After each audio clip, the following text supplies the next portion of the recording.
um pouquinho de história, né? Antes até de passar aqui para o próximo slide, começar um pouquinho de história para a gente montar o nosso raciocínio aqui e a gente chegar até onde a gente vai falar dos dress codes hoje na nossa área agrícola, né? Eu estou lendo um livro, né, que ele chama Dress Codes, How the Laws of Fashion Made History. Ele é do Richard Thompson Ford. Ele foi lançado ano passado e ele abrange de uma forma muito legal como, na verdade, sim, como e por que nós atribuímos os valores e os significados às roupas, dependendo da cultura das empresas, do momento social que nós estamos vivendo, e como que isso foi feito na história.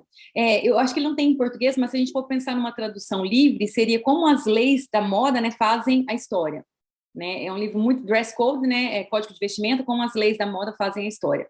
E aí ele fala que como essas regras, né, e os costumes que a gente vive, tudo isso reflete e diz respeito por que nós escolhemos certos tipos de roupas, né? E é importante a gente conhecer isso, gente, porque quando a gente conhece isso, a gente pode explorar de uma maneira muito mais livre e até leve o que a gente quer expressar.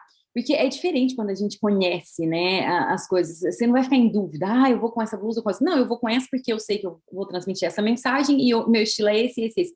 É tudo tão mais simples. E não precisa, imagem não precisa ser essa coisa pesada, né? E aí, então, falando um pouquinho de história, para a gente falar de história, principalmente dress code, é super importante a gente falar do terno, né? Da onde surgiu o terno? O terno, a ideia de usar terno remota lá do século XVIII, né, nos anos 1700, quando os homens, né, já começaram os homens de elite mesmo, começaram a se revoltar contra essa aristocracia que era tão opulenta, né, que trazia essas coisas, muito joias, muitos pelos, muitos couros, né, um negócio muito cheio de coisas. Então, eles queriam trazer um guarda-roupa mais simples, sóbrio e prático, né, essa burguesia nova que estava iniciando esse momento.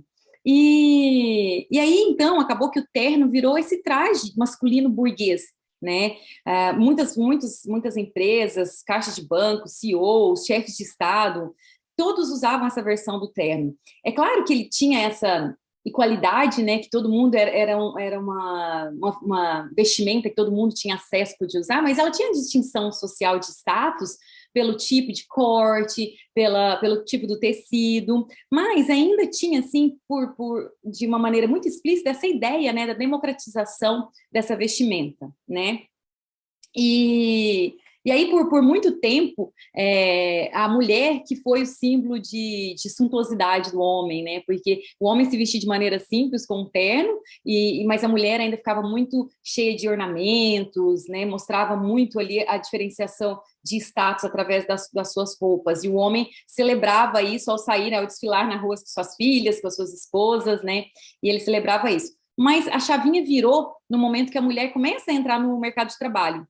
Que aí, quando a mulher começa a entrar no mercado de trabalho, ela já começa também a olhar com outros olhos para essas vestimentas mais masculinas, trazendo até adaptando, eu diria, né, essas roupas ao guarda-roupa feminino, né, trazendo essa igualdade de gênero, né, que a gente vê de adaptação, os blazers, né, o terninho, tudo para que fosse essa flexibilidade e simplicidade para facilitar a vida da mulher, né? Aqui a gente pode ver várias imagens dessas adaptações, né? Das camisas, né? Trazendo essa liberdade da mulher trabalhar, né? Mas é engraçado que tá vendo que tudo é um movimento social e que nós estamos inseridos nessa sociedade, por isso que nós temos que entender esse movimento. Isso é bem claro quando a gente estuda o curso de Cool Hunter, né? Que é quando a gente aprende a entender as tendências. Porque que acontece? Com o passar dos anos, essa ideia, esse símbolo da burguesia já vai ficando uma cultura muito tensa,